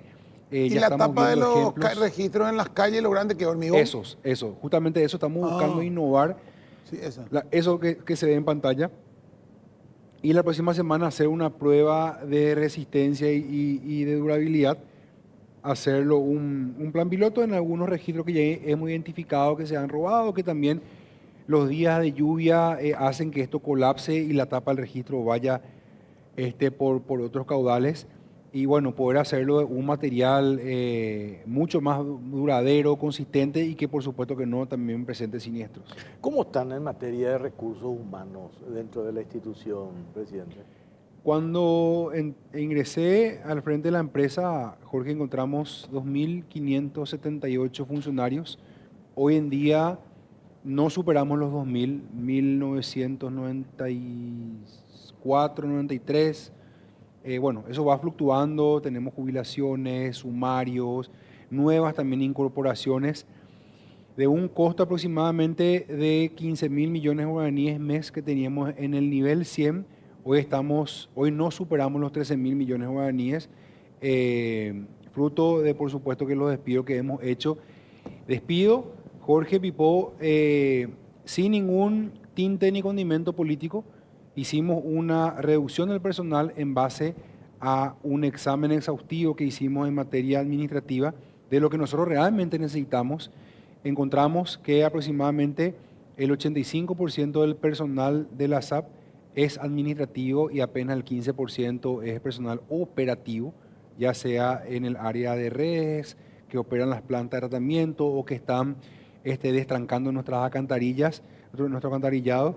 Y la idea justamente que buscamos es, como somos una empresa que ofrece servicios, que ese porcentaje sea a la inversa. Poder nosotros contar por lo menos con un 40 o 50% de nuestro personal como personal operativo para así poder ofrecer el servicio de postventa de calidad y que cualquier usuario ante el primer reclamo vía nuestra línea telefónica o nuestra app que también hemos lanzado semanas atrás pueda tener una respuesta inmediata como cualquier empresa que ofrece un servicio en el Paraguay y en el mundo. Ese es nuestro objetivo y para ello sí necesitamos de recursos humanos operativos que también tengan un compromiso con la empresa y estén comprometidos con el gobierno de Paraguay liderado por Santiago Peña. Hay una falta a veces de conciencia en el uso del agua, uso correcto, el despilfarro del agua. Porque yo veo en otros países donde el agua es carísima y donde hay un límite mensual de consumo que vos si querés pasarte del límite te parten la cabeza con la factura. Y de repente acá es como que la gente riega la vereda, lava el auto, riega 4 veces el jardín. Y tuve una discusión inclusive con los muchachos la otra vez, pues no, pero el SAP si vos pagás tenés que dar todo lo que vos querés. Hay como una falta de educación, de conciencia que viene del uso adecuado del agua potable, de eso. ¿Se debería trabajar más en eso? Sí, hay una falta, diría yo, de valoración hacia el agua potable. Felizmente, porque nos abunda. En otros países del mundo, en otras ubicaciones geográficas del continente, encontramos que hay agua por horas, capitales mucho más desarrolladas socioeconómicamente que nosotros, pero que no encuentran aún porque bueno, la naturaleza fue tan sabia y bendita con el Paraguay, Dios fue tan bendito que nos bendijo con un caudal importante de agua, tanto subterránea como también superficiales, y eso hizo de que también se proliferen los sistemas de distribución de agua potable, que muchas veces la ciudadanía no sabe o no conoce, pero en el Paraguay existen más de 5.000 sistemas de distribución de agua potable. Es decir, existen 5.000 mini ESAP que proveen o dan servicio a agua, ya sea a través de juntas de saneamiento o aguateras privadas, y eso hace de que muchas veces también se superpongan las áreas prestacionales y bueno, la ciudadanía que a diferencia de la energía eléctrica, que la ANDE es una empresa monopólica o casi monopólica, la SAP, si uno no puede tener agua de la SAP o de una junta de saneamiento, en muchos casos puede solicitar al ARSAN un permiso y procede a la excavación de un pozo y tiene agua para toda su comunidad. Entonces, eso como que hace que no se valore, Pipo, pero bueno, Dios quiera que nunca tengamos esta escasez que hay en otras capitales del mundo. Para que irnos muy lejos, en la ciudad de Montevideo, Uruguay, en los últimos meses han sufrido ellos la falta del agua. Paraguay no tiene esa condición, vuelvo a repetir, felizmente.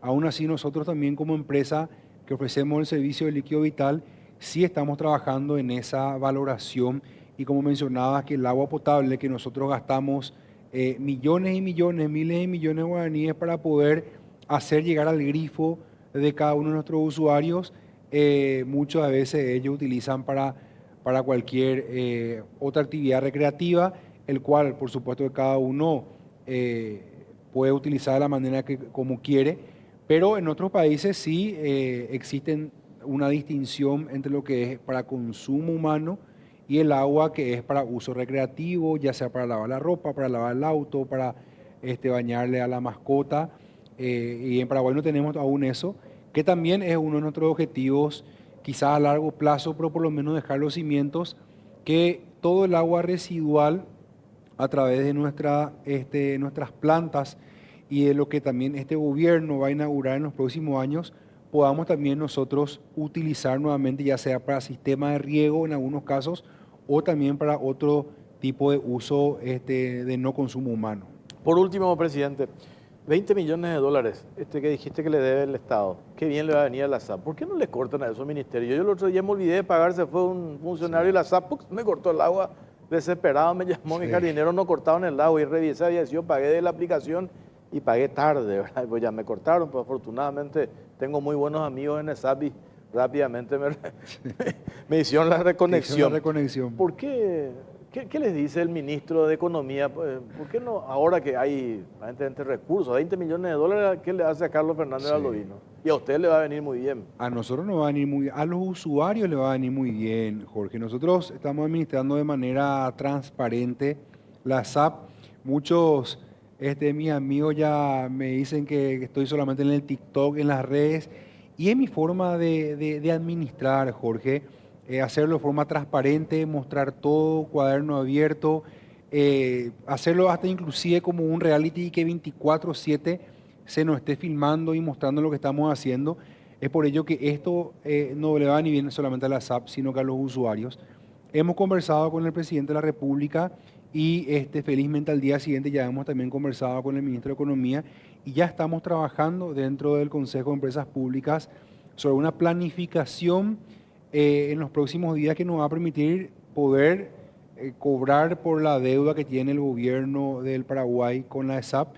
De hecho, que ya hay algunos ministerios que sí están cumpliendo con sus compromisos, aún así la deuda sigue siendo muy grande, y otros ministerios que por la función en sí que cumplen de ser áreas sumamente sensibles, no podemos proceder al corte de esto porque hay vidas en juego, o también en el caso, por ejemplo, de la penitenciaría, el Ministerio de Justicia, que es uno de los entes o ministerios que nos ha dado ya hace bastante tiempo. También entendemos la situación financiera del gobierno y del gabinete en sí de los ministerios, pero bueno, luego de conversar con el presidente de la República, ya hemos conversado con el ministro y ya estamos trabajando en un calendario de pago de estos compromisos. Presidente, gracias por su tiempo, muy amable. Al contrario, muchas gracias a vos, Jorge, Pipó, y un saludo a todos los televidentes. Nosotros hacemos una pausa. A la vuelta, Federico Vergara, director de Administración y Finanzas de la entidad binacional Yacyretá, va a estar con nosotros. Pausa. Jefe financiero. ¿Jefe financiero? Ese es el cargo. ¿No es director? No, no hay directores. Hay un director. Acá está el director. Y se equivocó. Bueno, hacemos la pausa cortita, ya venimos.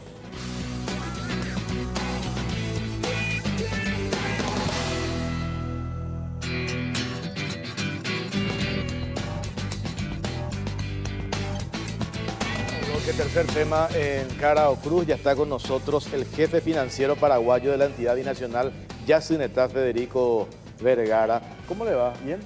Muy bien, buenas noches Jorge, Pipó, un placer estar con ustedes. Me gustaría que explique, porque no sé si confusión, ¿verdad? Sí, es confusión. ¿Qué fue lo que cobramos? ¿Qué es lo pendiente? Estos 100 millones de dólares de la Argentina, que se habla como una cuestión histórica porque nunca recibimos en ese volumen, siempre fue a cuentagotas. Explícanos, por favor, qué es lo que hemos cobrado y qué es lo que está pendiente, por favor, Federico. En realidad, en esta oportunidad, el que realizó el cobro fue el Estado paraguayo, no fue Yacyretá. El Estado paraguayo cobró en concepto de cesión de energía dos pagos. El 5 de junio recibió un pago de 12 millones de dólares y el 17 de junio un pago histórico realmente de 100 millones de dólares desde el Tesoro argentino a través de Yacyretá, pero que es inmediatamente transferido al Ministerio de Economía y Finanzas del Paraguay. No queda en la cuenta de la EBI eso, ¿verdad? Y corresponde, ¿verdad?, a una compensación que debe pagar el gobierno argentino por haber utilizado la parte de la energía que le corresponde al Paraguay que no fue retirada por la ANDE, ¿verdad? Eso es lo que cobró el Estado paraguayo. Nosotros, al cierre del mes de mayo, ¿verdad?, porque eso se va calculando conforme al retiro de energía que hace la Argentina, teníamos un saldo a favor del Estado paraguayo de 132 millones de dólares, que es lo que venía reclamando desde aproximadamente septiembre, octubre ya del año pasado el gobierno nacional. Eso se iba acumulando. Y bueno, hubo un pago importante y hoy el saldo restante, ¿verdad?, a esta fecha es de 20 millones de dólares y un poquito más de dólares, ¿verdad?, que entendemos que en los próximos meses también pueden ir cancelándose. Lo que queda pendiente es lo que sería el pago por el consumo, por la tarifa, ¿verdad?, que efectivamente es algo interno. La EBI tiene un manejo financiero presupuestario único, pero tiene dos tesorerías. O sea, se maneja en la margen paraguaya a través de una tesorería local y en la margen argentina, y se financian los gastos operativos propios, ¿verdad?, en partes iguales los gastos de la central, y cada margen maneja sus gastos administrativos y en el caso nuestro también los programas sociales. También lo hace la Argentina, ¿verdad? Pero nosotros para destacar un poco ante la ciudadanía, ¿verdad? A partir del mes de mayo del año 2023 hubo una reducción importante en los montos de la transferencia que hace habitualmente en la Argentina. Tenemos que destacar en que en el año 2022, en el año 2023, los montos de transferencia fueron de valores de entre 17, 20, incluso 25 millones de dólares al mes, ¿verdad? Y eso generaba, lógicamente, un flujo de caja importante que le permitía a la administración anterior hacer grandes inversiones. Y bueno, a partir de mayo hay una reducción de entre 12, 10 millones de dólares y que hoy nos tiene a nosotros en una situación absolutamente crítica. Hoy el promedio de recepción de transferencias no es mayor a 6 millones de dólares al mes. Y la EBI, Jorge Pipó, tiene un gasto operativo mensual, ¿verdad?, cuyo piso es de 14 millones de dólares. Entonces, obviamente que nosotros estamos en una situación que ya desde el mes de marzo el director paraguayo dictó una resolución que declaró situación de contingencia financiera. Lo mismo hizo el nuevo director ejecutivo argentino también. En ambas márgenes estamos con la misma situación, porque no es que la margen argentina de la EBI esté navegando en plata y de este lado estemos con la caja vacía. O sea, el problema se da como consecuencia de la falta de pago, ¿verdad?, de la empresa que adquiere de Yacyretá la energía del lado argentino, que es Enarsa, ¿verdad?, y también del subsidio que debe pagar el Tesoro argentino, porque allá la energía está subsidiada para la gente, ¿verdad? Entonces, esa parte es la que no se viene cobrando más. Y lo que nosotros consumimos de Yacyretá, lo que consume la ANDE, no es mucho, ¿verdad? Pero no es mucho, está al día. La ANDE eso sí va directo a la cuenta de EBI Paraguay. Margen derecha. Margen derecha, EBI Paraguay, exactamente. Pero con eso suficiente tampoco alcanza. La ANDE tenía un consumo, para decirlo en dólares, de aproximadamente 3 millones 500 mil dólares al mes. Y tenemos que reconocer, Pipo y Jorge, el gran esfuerzo que está haciendo hoy el gobierno nacional para de alguna manera fondearle a la margen paraguaya y de alguna manera sostener también las obras, los programas sociales, los programas de beca, ¿verdad? Tal es así que actualmente la ANDE está retirando entre el 47, el 48, el 49%, incluso el 50% de la energía producida actualmente por Yacyretá. Esto se está dando desde fines del mes de mayo. Nosotros hoy, ¿verdad?, estamos ya superando la barrera de los 7 millones de dólares de compromiso generado por la ANDE con Yacyretá por retiro de energía de este mes. Tenemos que cobrar también una suma importante ya por el mes de mayo, ¿verdad? Entonces, eso nos está ayudando a subsistir, porque no solamente tenemos las obligaciones mensuales. Claro. La administración saliente, cuando nosotros asumimos el 16 de agosto, encontramos ya en tesorería, ¿verdad?, órdenes de pago por casi 25 millones de dólares pendientes, no recientes, incluso con más de un año de antigüedad, ¿verdad?, y obligaciones contractuales asumidas por más de 10 millones de dólares, que estaban circulando por ahí, ¿verdad?, en ejecución, pendientes de certificación. Bueno, y había una línea de crédito con un banco de plaza de contingencia. ¿Qué significa eso? Que se debió haber utilizado solo en situaciones de emergencia, ¿verdad? Pero se utilizó 46 millones de dólares de esa línea y bueno, toda esa obligación hoy recae sobre esta administración, sobre este gobierno, y con este flujo de dinero que tenemos, lógicamente que nosotros no podemos cumplir con todo. Lo estamos haciendo dentro de un manejo de contingencia, valga la redundancia, ¿verdad?, un plan de caja bastante responsable, de reducción de gastos, pero también con una gran comprensión de nuestros proveedores que no están cobrando las obligaciones que tienen, ¿verdad? Decía el otro día el director paraguayo, el licenciado Benítez, que se destaca el trabajo silencioso que hizo el gobierno desde el presidente Peña para abajo en este tema de los 100 millones de dólares. Ahí se mencionó de que se condicionó el tema del Fondo Monetario Internacional, que algunos medios cuestionaron eso, y yo dije, eso forma parte del proceso de negociación. A la hora de negociar, poner todas las cartas sobre la mesa, obviamente. Absoluta. Eso formó también parte, no entiendo por qué se sorprendieron de que se haya condicionado, ¿verdad? Suponte que sea así, no hay ningún problema. Si porque a veces quieren que sea hablando, cuando estoy hablando, no. Es un derecho. Claro, pero ¿qué es lo que hoy se tiene para que prospere? Yo entiendo la situación política interna que tiene el gobierno de Milei en el Parlamento, para subsanar la cuestión financiera y que no estemos en esto que describiste muy bien, o cuál es la realidad, el tema de la nota reversal, conocido como el acuerdo Cartes-Macri, Macri-Cartes. ¿Por qué esto? ¿De qué depende que corra eso? Entiendo que el Parlamento de la Argentina, ¿verdad? Pero se escucha que hay intenciones de hacer lobby, de presentar y subsanar esto que... Yo te puedo dar fe que la línea del gobierno, porque nos hemos reunido en Burbicharoga con todo el equipo técnico y directivo de Yacyretá, con el presidente de la República, con el ministro de Economía, el canciller, que son los que lideran un poco estas negociaciones, ¿verdad? El presidente ha encomendado avanzar en todas las negociaciones y conversaciones que sean necesarias para, de alguna manera, terminar toda esta incertidumbre con las cuestiones que hacen a la tarifa, a la deuda histórica, ¿verdad? ¿Dónde estamos parados realmente con Yacyretá? Y con esta nueva administración encontramos también la voluntad. Lo hemos hablado con el director ejecutivo, lo vengo hablando con mi par, el jefe financiero argentino, ¿verdad? Una persona también de experiencia, viene del sector privado, está tratando de entender en corto tiempo lo que es Yacyretá. De hecho, esta semana viene el jefe de presupuesto argentino, vamos a comenzar a tener reuniones técnicas porque no tenemos presupuesto aprobado. En el 2023 la administración saliente nos dejó sin presupuesto aprobado.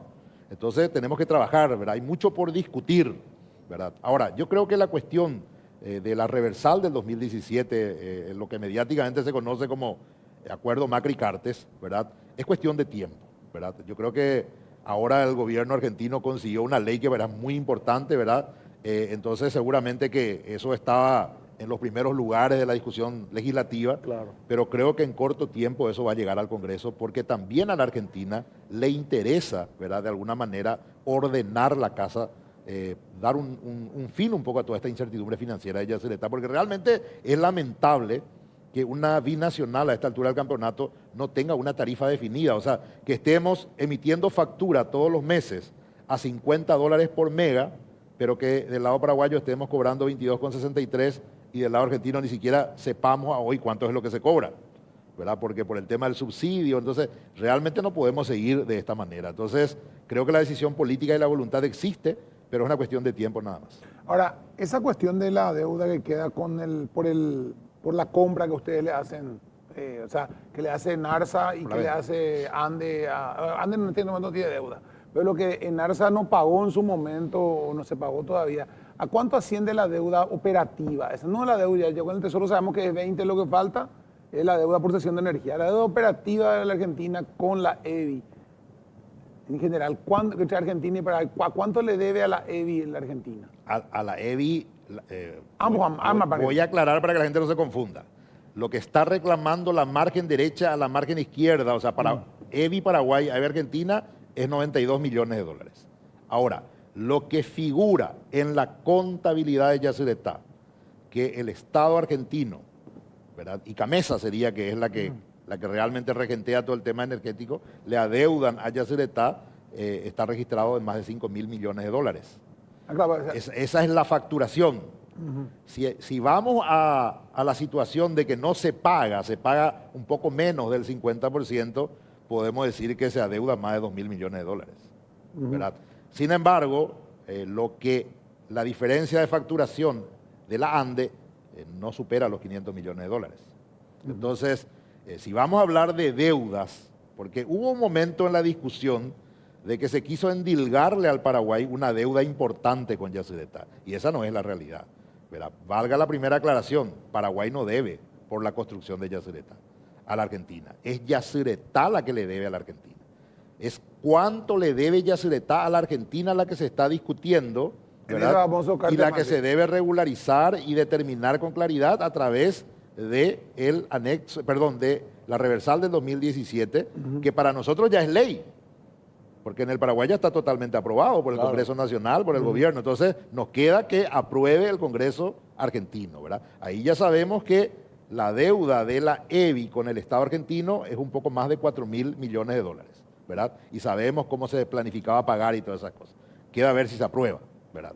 Entonces, hay mucho dinero de por medio, ¿verdad? Está también el tema de compensación por territorio inundado, que la última vez que se habló de ese tema fue en el 2008.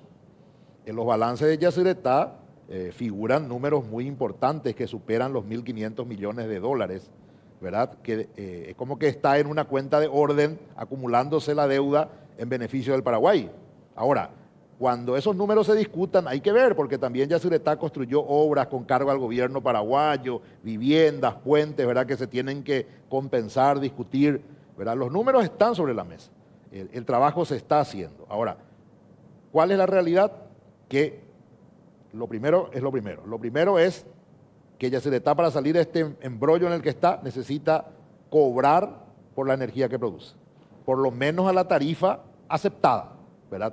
Lo segundo, que se apruebe o se rechace la reversal del 2017, ¿verdad? O que vayamos por otro camino, pero tenemos que resolver cuánto debe Yacyretá y cuánto se le debe a Yacyretá.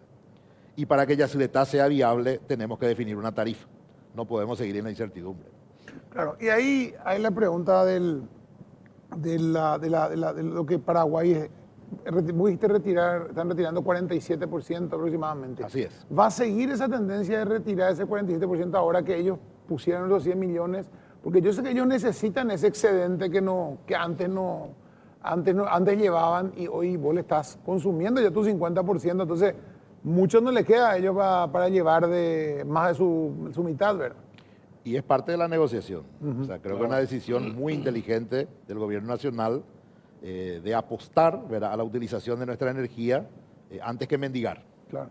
¿Verdad? Entonces, lógicamente que es un esfuerzo económico, hay que ajustar otras piezas, ¿verdad?, de por medio, ¿verdad?, pero hay que valorar. Lo que pasa es que a veces la gente en Pipoy, a ustedes les cuesta más que a mí, ¿verdad?, no se le da gusto, ¿verdad? Dicen que, ¿por qué a Juan Pueblo se le corta la energía cuando en 3 meses no se paga y no se le corta a la Argentina? Bueno, ahora no le estamos dando energía y otra vez hay quienes dicen, no, pero dice que se pierde plata porque la de Yacyretá es más cara que la de Itaipú. O sea, es difícil, ¿verdad?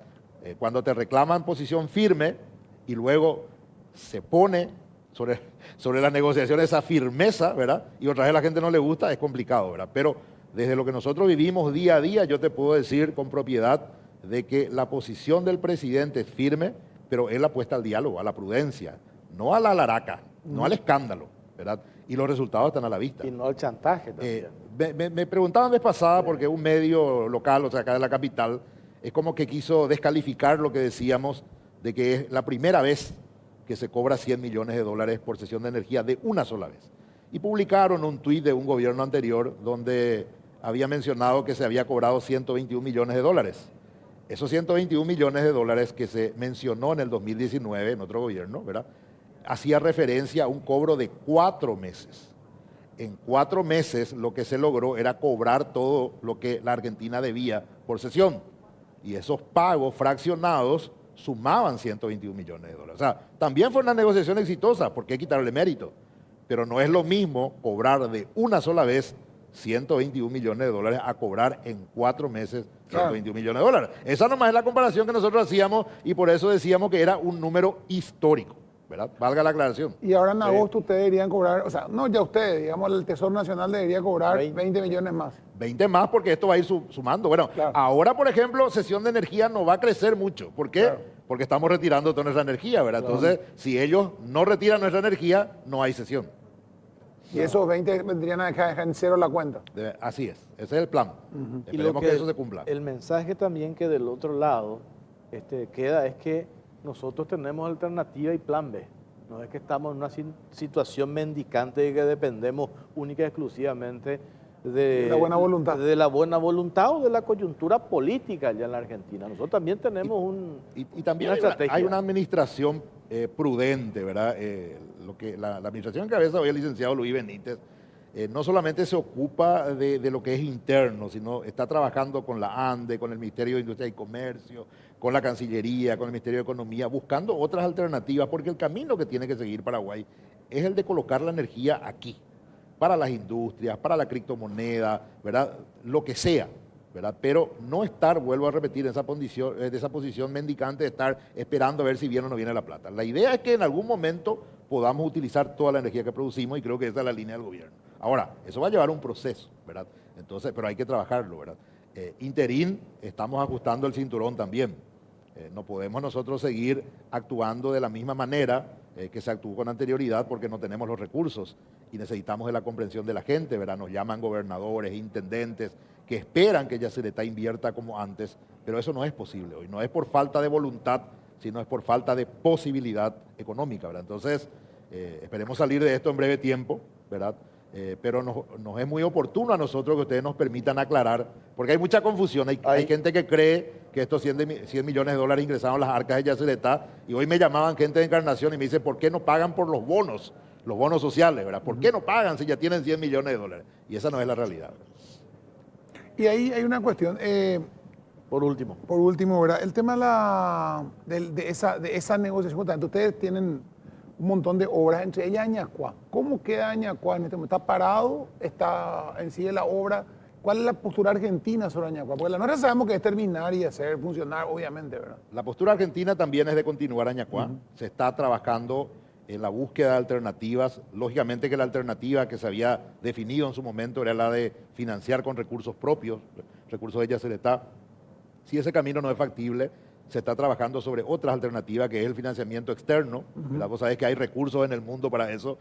Hay bancos que quieren financiar, ¿verdad? No solamente privados, sino también del sector de la inversión, ¿verdad? Se está analizando esas alternativas, estamos trabajando en plan de caja, la posibilidad de hacerlo a través de un fideicomiso, ¿verdad? Pero la obra va a continuar y estamos convencidos de que en un mes y pico el problema que teníamos con la empresa que está encargada de la obra civil también va a subsanarse, y que ahí hay más de 200 millones de dólares invertidos. Eso no puede quedar así.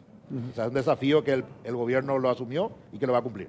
Federico Vergara, jefe financiero paraguayo de la EDI, gracias por su tiempo, muy amable. Muchas gracias a ustedes por la oportunidad. Pausa cortita hacemos y venimos ya para despedir el programa.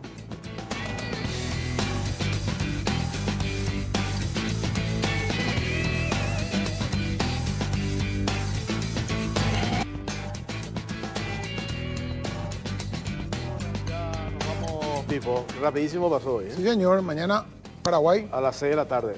6 de la tarde. Firme vamos a estar, ¿eh? Firme como rulo está. Pero- O sea, aunque sea apoyando, vamos a ver lo que pasa, Juan. Con Colombia, si mencionó Colombia está bien, ¿verdad? Me da gusto dar el batacazo mejor. Pero me dijeron que así Paraguay entra mejor. Cuando Enojado. Veremos, ¿verdad? Veremos. Bueno, gracias por acompañarnos. Nos reencontramos, si Dios quiere, el próximo domingo. Buenas noches. Así es.